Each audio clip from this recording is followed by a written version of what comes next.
Magandang hapon nga pala sa inyo mga tol. Nandito ako sa ibabaw ng ilog. Magkakana ako dyan sa baba. Nandun yung ilog. Malapit lang naman to dito sa amin. Kaya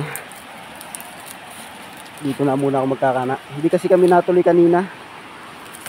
Yung aking kasama hinapon.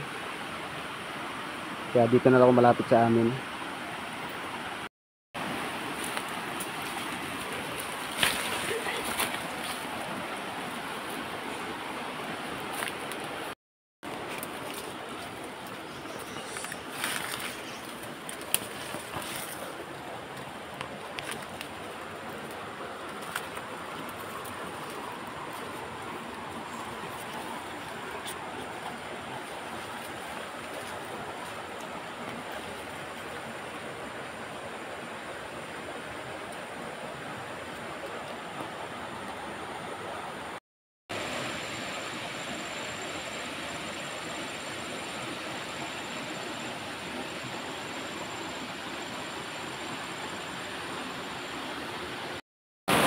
Yan mga tol, ang aking pagkakanaan ngayon. Papunta ron sa ibaba. Yan mga tol, ang itsura ng ilog dito sa maliit. Pero yung nandito sa likod ko, yan malaking ilog na yan. Paparehan ang kana ko mamaya. Ayun mga tol, yung talong sa Ilaya. Pero yung taas ng talon na yun, may layon pa rin yun, kaso hindi na tayo sasamparon kasi hapon na. Baka dito pa lang papunta sa ibaba, kulang pa yung ating ilalatag na kawil. Pag tayo siswertein dito at makakapagpasampa tayo ng palos dito, malalaki ang palos dito kaso madalang. Pero sa ngayon, hindi ko alam kung may mahuhuli pa tayo dito kasi madami na rin mga dumadayo dito na mga nanguhuli. Bukod drone. Kaya matagal ko to bago binalikan. Dito ako nagtananon. Dito lahat na anod yung aking mga kawil nun. Wala akong nakuha kundi 4 na piraso lang. Kaya susubok ulit ako ngayon dito. Alas 4 na ng hapon pasado. Siguro mga mag-aalas 5 na. Mag-start na tayo magkana.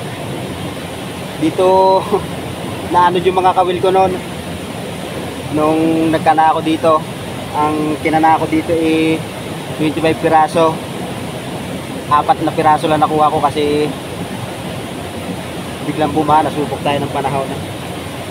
So bumawi tayo, dinamihan ko na para kung sakali mang bumaha uli at maanod, may matitira. O sit, kakanan ako.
Okay na mga tol, na ikabit ko na yung siyam na kawil dito. Solo hunting kasi ako ngayon, kaya medyo mabagal ang proseso, saka medyo mahirap-hirap gawa ng wala naghahawak ng aking camera. Dilipat na ako doon, paibaba doon sa malaking ilog. So ayun nga mga tol, nandito na ako sa ilog na malaki. Galing ako dito sa, ayan, nasa likod ko, yan yung ilog na maliit na una ko pinagkanaan. Ito naman ang sunod kong kakanaan mga tol, pataron, kay baba. Timpuhan lang kasi dito magkana. Grabe, napagod ako paglalangoy doon. Ang lakas ng agos dito pag libang ko. Ayan mga tol, nalibang ko na yung malaking ilog. Medyo nahirapan ako, ang lakas ng agos. Dito ako magkakanap ay baba doon. Dito ko na siguro mga tol iuubos yung aking kawil, kasi mahaba itong layo na to papunta ron, saka malalim. Sana swertin tayo dito bukas, baka tayo makakahuli na. Ito na nga pala mga tol, medyo ginabi na talaga ako pag kakana. Kakatapos ko lang, nandito pa ako sa ilog ngayon. Hindi ko na nakuna ng video yung aking pagkakana kasi mahirap talaga, napakalakas ng agos. At ako pauwi na. Bukas ko na lang ipapakita sa inyo ang aking pamandaw mga tol. Talagang madilim na. Abang-abang na lang kayo bukas sa aking pamamandaw.